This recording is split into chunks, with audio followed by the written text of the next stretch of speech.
First of all, federal government has no authority to license what is already protected in the Bill of Rights. Secondly, and the power in America is always supposed to remain with the people. Right. That's you and me, folks. You know, 20 years ago we said this can't happen in America. Right. Now they see it happening. Well, they're training Our them. motto is that tyranny cannot come to the door of any American unless it comes in uniform.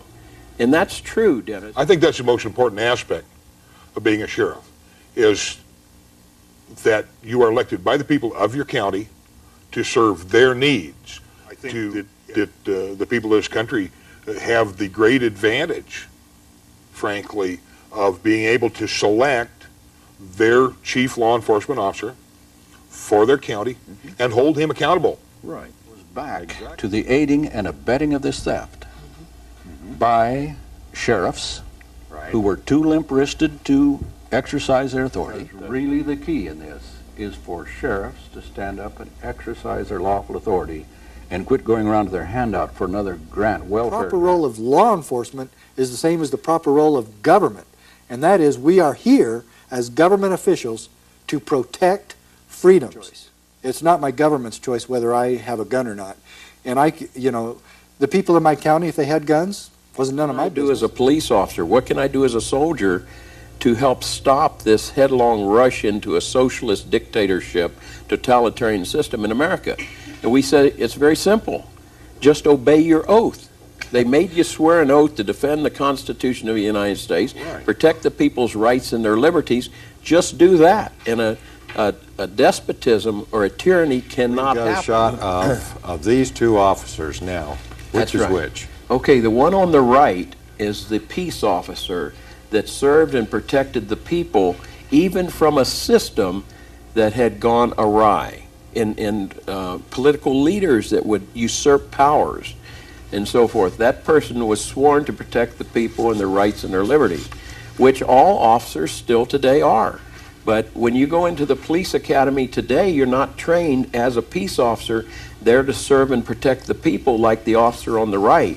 You're served today as you're being militarized, you're being given military equipment, you're being given military training, you're becoming a part of the state, and you actually are trained to violate your oath. The way police officers started is towns had a butcher, a baker, and people, the blacksmith and the banker and the school teachers, and they didn't have the time to go and try to run bad guys out of their town.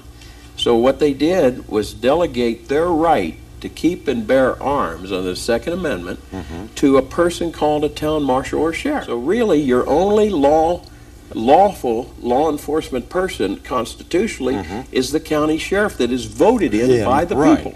So a sheriff that really does have man parts, he has power, tremendous power that the people have delegated to him.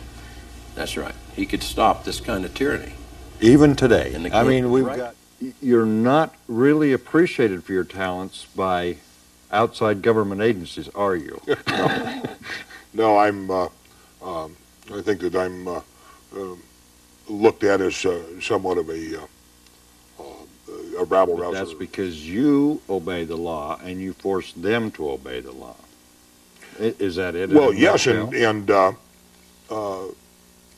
moreover, I take the side of my constituents, the people who have provided me with my living for many years in Eureka County. One of the reasons, in fact, it's the underlying reason why we have so much chaos throughout the state of Nevada on this issue. Why people's property is being stolen right and left. And not only here, but in other states throughout the West, too. Why the BLM and the Forest Service are running over people right and left. The fundamental reason why that's happening is because we have a virtual total breakdown in the exercise of lawful jurisdiction by the state and the subdivisions, the counties. Right. We have sheriffs, and just like in the Raymond Yowell case, you have a sheriff that any way you want to slice that, and a brand department aiding and abetting the theft. That's right. Now, you're going to have cases. I asked my sheriff, I said, if you took the same position with the bank over here across the street that you've taken with the livestock industry here in the county, And if you let it be known that a certain class of people could rob that bank anytime they wanted to, Right. how long do you think it'd be till it was robbed?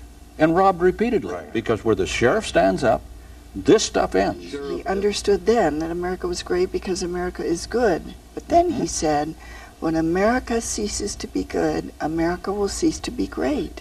And you know, it's up to every single one of us, not the government, not your congressman, not your sheriff. We can't even depend on them anymore.